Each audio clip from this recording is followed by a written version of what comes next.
pour le compte de la VSV, Maître Kumenga Maïla, du barreau de Matete. Votre honneur, je voudrais savoir de renseignements. Il est envoyé, selon lui, par Mugabe, aller chercher l'invité chez Béa. Il arrive au bureau de Milambwe, il le trouve l'invité ensemble avec Milambwe. Il prend l'invité en train de descendre.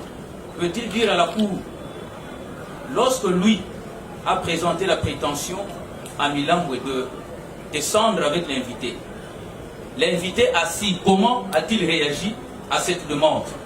Et en descendant avec l'invité, selon lui, humainement parlant, comment voyait-il la réaction de l'invité lorsqu'il était en train de descendre avec lui? J'en sais. Mon colonel.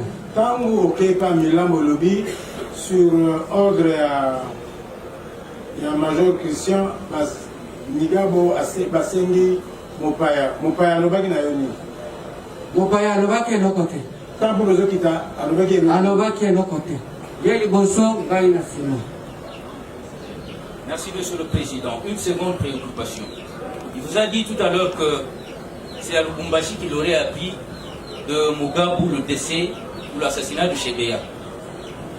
Alors qu'il venait également de soutenir, il y a peu, que de la date de l'assassinat de Chebeya, il s'est passé 2 jours, alors qu'il était encore à Kinshasa. Comment peut-il justifier cela alors que 2 jours après, ou 1 jour après l'assassinat, l'information était pratiquement répandue sur toute la ville de Kinshasa? Comment peut-il justifier, lui, qui était encore à Kinshasa, que l'information de l'assassinat de Chebeya lui soit parvenue essentiellement à Lubumbashi? Yoki. Nayoki te bon colonel. Je vais répondre. Alobi Boé. Yoki Naki, 48 heures après, au Outigard, 48 heures après, au Kei, au Kei Orangé, on a au Kei Lubumbashi. Alors que le Rwanda, Saouye Banagi Gebasi, Chebeya Kofi. Ndenge New York n'est pas au Kaka, dans Lubumbashi, alors que Banagi déjà. Mon colonel, Koyeba Makambo, il faut bailler Bisayo. Koyeba Makambo, Tozaliba policier, Tozaliba politicien. Il faut bailler Bisayo, Namatoi Oyoki, ne Oyeba. Bien. Merci, Monsieur le Président. Je voudrais dorénavant faire acter ma comparution. Maître Kalabo, Placide du baron de Kinshasa Matete, pour la voix des sans-voix. Monsieur le Président,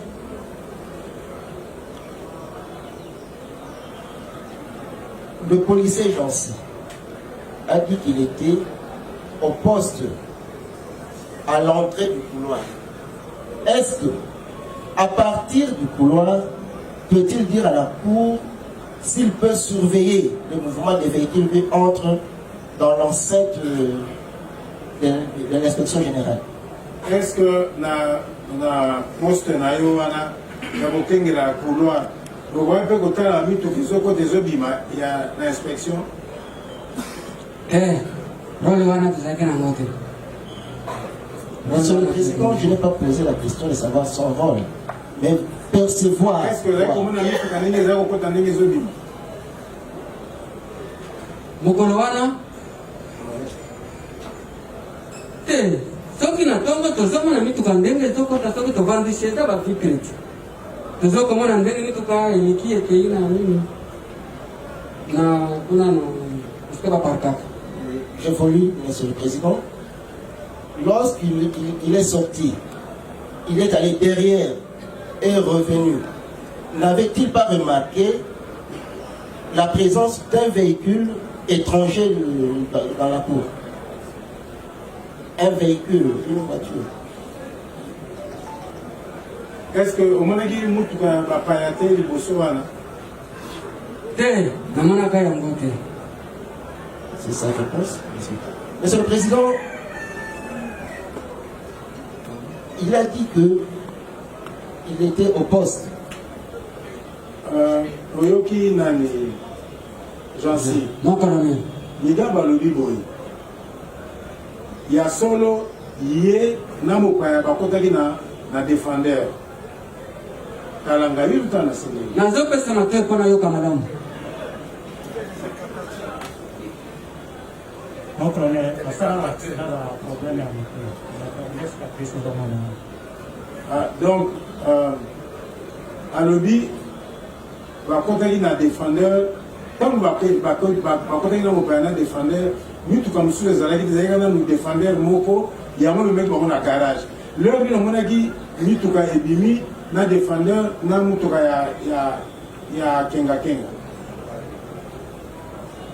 Wana mon colonel na mona kaka ndenge ebimi na ndenge na zangaka na biro na vandi na mona kaka lisusu eloko na koteleka ntango yo omonaki défendeur na mutuka ya kenga oui. Monsieur le Président, parce que lorsque Mugabe était entendu, il avait dit qu'après leur départ, il y a des véhicules qui sont revenus. Est-ce que cette nuit-là, parce que lui avait passé la nuit après, n'avait-il pas aperçu des véhicules rentrés tard la nuit? Est-ce que Mukolo va véhicule les hommes qui n'ont été défendeurs, les hommes qui n'ont inspection, na butu? Wana ezongaka na butu te. Merci, Monsieur le Président. Je pense que c'est ma dernière question. Lui qui a passé la nuit à son poste, est-ce qu'il n'avait-il pas eu des rumeurs par rapport aux autres gardes dans l'enceinte, qu'il se serait passé quelque chose ce jour-là?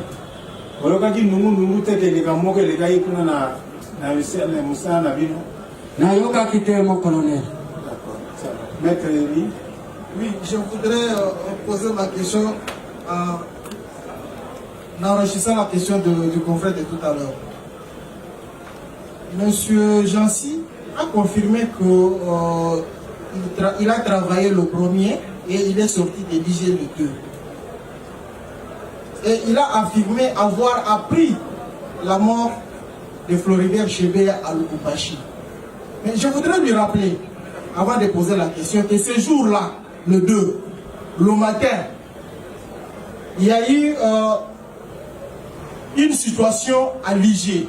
C'est-à-dire, lorsque Floribert Chebeya n'est pas rentré, il y a eu à l'IG Madame Annie Mambenga, Dolly Ibefou et beaucoup tant d'autres défenseurs des droits de l'homme. Ils sont passés chercher Chebeya. Et aussitôt, il y a eu les informations qui circulaient que ce défenseur des droits de l'homme a été retrouvé à Mitendi. Comment lui, qui était là le matin, n'a pas appris cette information que Chebeya, que lui a reçu, le corps avait été abandonné à Mitendi. Lui qui a passé nuit à l'IG.